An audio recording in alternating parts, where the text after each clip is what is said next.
Hey, happy Friday, everybody. I'm Nick Slavic. I'm the proprietor of the Nick Slavic Painting and Restoration Company. I'm also the host of this show, Ask a Painter Live. It's a weekly live Facebook show where I use my over 2 decades of experience as a business owner and a craftsperson to answer questions. Very special day here. My friend Corrie Leister in the back invited me to be here to give a class on, we covered Modern Apprenticeship 1, Modern Apprenticeship 2, job costing, and industry book benchmarks. This has been an incredible day. I got super nervous because I saw the list of people coming here. I know you guys are super analytical, numbers people, and I presented about 7 or 8 hours worth of super dense, heavy data today. And I think I only had a couple numbers wrong, which I was happy for. There's a lot of numbers on that stuff. So we had an awesome day today. I believe that the biggest problems in the trades, not just painting, is finding good people, recruiting them into the industry, training them, keeping them, and then also just the basics of running our businesses, which is job costing. All we have to do is account for material and labor. These people are probably sick of hearing me talk about it because that's all we've done today, but we gotta hammer this home. The single thing, I'm a believer that the single thing we can do instantly, right now, the low-hanging fruit to change this entire industry is to just track our material, track our labor, and then make informed decisions off of that. This is not just a simple computation that will give us this random number. We've shown today that that is the foundation of every single informed decision that a paint business can make. So we'll be looking for your guys' questions right here. We're going to take some questions here first, and then I'm going to hop on a plane in a short while, and I'll be back home. So, questions from anybody here? Mr. First, in the back. So we're heading into the winter, which is historically our slow season. Would you recommend this being a good time to maybe find helpers? Yeah, so Bill was asking, we're headed into winter, and we're up here in the upper Northeast. It is winter-ish, work tends to slow down, and he asked if it's a good time to find helpers. Yes, absolutely.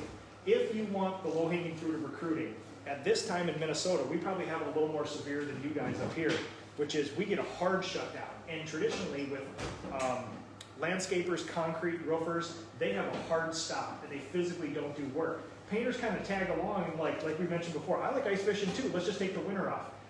We snagged 2 great craftspeople this last winter because their painting companies didn't have enough work for them. They were feeling a little underappreciated, and we recruited.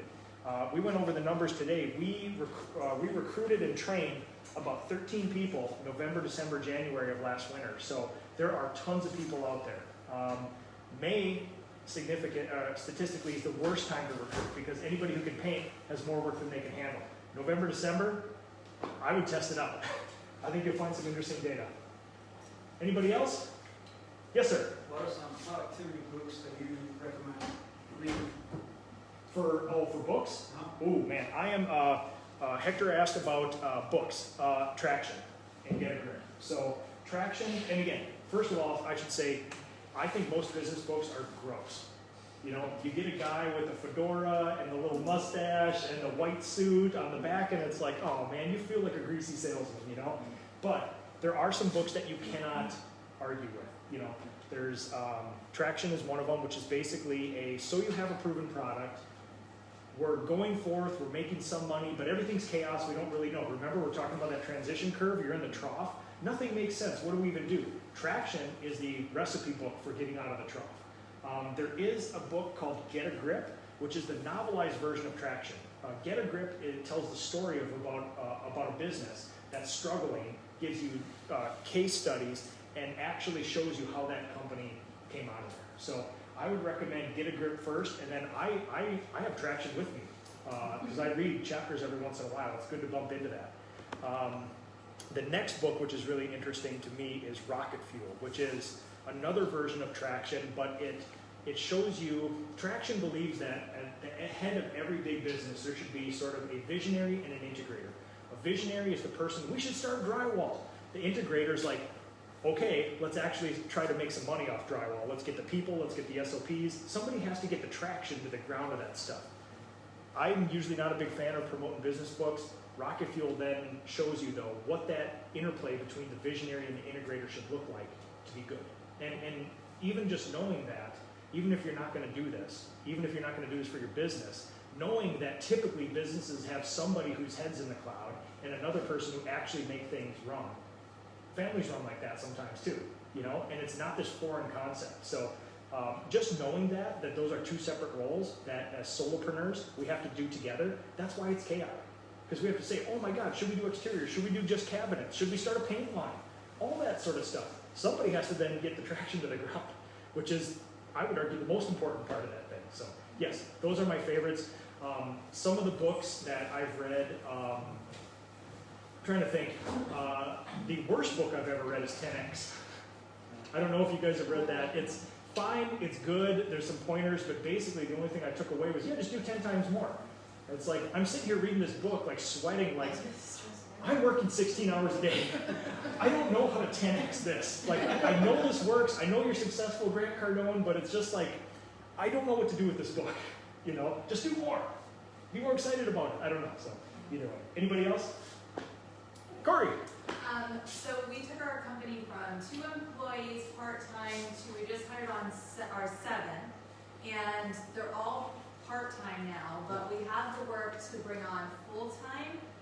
Advice for moving from like part-time to full-time employees with like benefits and healthcare and like, I mean, it's a lot and I've been scared, but I know that's why I need to do it, so. Yes, number one is we need deliverables. There is a starter pack that I've been sending to painters recently, which is, they're like, hey, I want to hire somebody. I'm like, there's a lot of things you need to do first, which is you need to get a job description.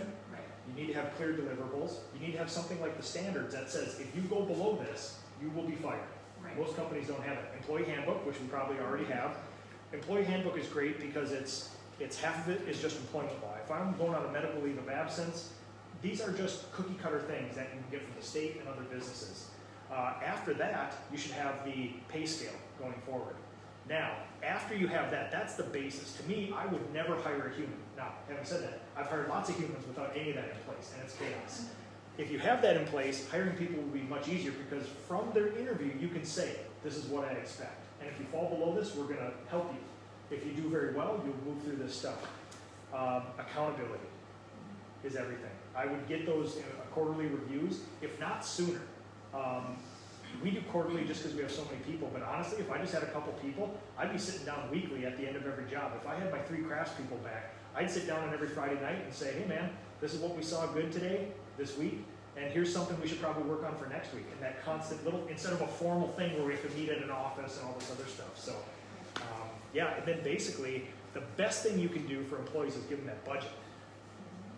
So again, just like we say, if we want to produce, if we always go back to these magic numbers of $55 of revenue an hour. If you sell a job for $1,000, take 15% out of that for materials, and you're left with $850. Divide 850 by 55. That number will give you how many hours that job should be done in, and then you can basically say, there you go. Do this in this many hours, and I'm here to coach you along the way. Yes, sir. So you basically got the point across that like apprenticeship is going to be the thing in the future. So the majority of us actually getting into it, it's pretty much inevitable. So what is every single outlet or like way that you do personally to like obtain the leads and kind of just like talk to as many people as you can? Oh, for recruiting to bring people in. Yeah. Yes. So the most valuable leads are the hardest to come by, which is who you know. Who's got that kid? Who's got the 19-year-old kid in the basement that's not doing much? Who's in college looking for a job? Those are the best, but it takes a lot of effort. If you want to put forth money, the best money to spend that I've found to find leads for possible employees is right now just general posting on Facebook, maybe even a paid posting on Instagram. Now, Instagram doesn't necessarily have a jobs page where you can search for a specific job, but you can, as a business, pay for a post that's a recruiting post. And it's a little more kind of scattershot. The problem is, you want millennials. Most of the millennials are on Instagram. A lot of millennials are on Facebook. I would do that too. Indeed seems to be really good as well. ZipRecruiter is a good one, but it seems to skew more professional, college sort of stuff. So I haven't had the same response, but Indeed has been really good. And like I mentioned before, right now, with the low amount of unemployment, just putting an ad on Indeed used to have lots of interest. Now, it may have no interest. I put 4 ads out in the last couple of months, and I got 0 people even interested. You know. So then what I did was what we talked about, which is type in your zip code and just start asking people. You can invite people through Indeed. Indeed to say, hey, I'm looking for decent human beings. If you make the cut, you're my family. I love my job more than anybody else. You can too. Are you interested? And you can start shaking trees and make people fall on. So, yeah. One more. Yes? What would you say the number one thing you do to keep your top employees or your employees? That is the hardest thing in my business right now. It's true that money doesn't fix everything. It helps a lot. It's a Band-Aid. You know, if you give them equivalent wages, that's good. I would say after wages, if all your wages are good and industry maybe a little higher than industry average, what you can do is the culture to keep them around. You know, the happy hours, the happy boss, the constant interaction with everybody else. But what you can also do is the benefits, which is the first time this year we've implemented PTO, health insurance, retirement, stuff like that. So now that we do that, that's a real thing that you could say. Now what we did in my business was we want people to stay a year, magic year. We make all that available after a year. So if you want retention, good, here's your pay scale. After a year, we'll make you a craftsperson, you'll have a crew, you'll have PTO, you'll have retirement and health insurance. Stay with us a year. Health stuff is hard for us because we have a lot of craftsmen who their wives have good health insurance. Yep. So the way things work now is if they would take ours, they would lose that. So that's a tough thing. That's why we haven't made that. So there's so many unintended consequences. In Minnesota, if you even offer health insurance, you kick everybody off. Because now they have the option of a employer-sponsored plan. They're not eligible for like MNsure benefits. I'm sure there's something similar. So there's a whole bunch of weirdness in there where, and yeah, then the problem is you know, we got health insurance by the skin of our teeth. We needed so many people eligible and so many people sign up. And it was a fight. It was a slog. Because, I mean, honestly, there's a lot of, there's some people who don't have health insurance and don't care. You know? And even if you as an employer are going to pay half, sometimes they're not interested. Like, yeah, fine, I don't care. I don't want to spend $100. We found that you can give them $1 or $2 and they can go and do it themselves. Yeah. Let's do it. Exactly. Yep. All right. Let's see if we got any questions from the crowd here. Thanks everybody for watching. Joan, Michael Crane says hi. Lacey, thanks a lot. Okay. I think that's about it, guys. All right. Well, thank you everybody for doing this. I really appreciate it. It's an honor to be out here in front of all these critical eyes. This always sharpens my sword. Thank you to the PCA, the Painting Contractors Association. If you want to join, there's a link here. Thank you to Corrie. Everything she does, inspired by you. She's got her own paint line. She does this, inspired by university. This is insane. I would come out here and do this. Hector, how many of these have you been to? Grace has been to every single one. Oh, are you serious? She's registered Oh my for God. everyone to come. I hope you got something. I hope you weren't like, all of them were good except that Slavic food. That was the most boring. Like, listen, props to the colored graphs, but everything else sucked, right? So, no, that's awesome. So, all right, everybody, thank you for watching. I'm going to hang out here for a little bit. I'm going to get on a plane and go back for deer opener in Minnesota. So, all right, everybody, have a good week. Thank you for watching. Thank you to everybody here.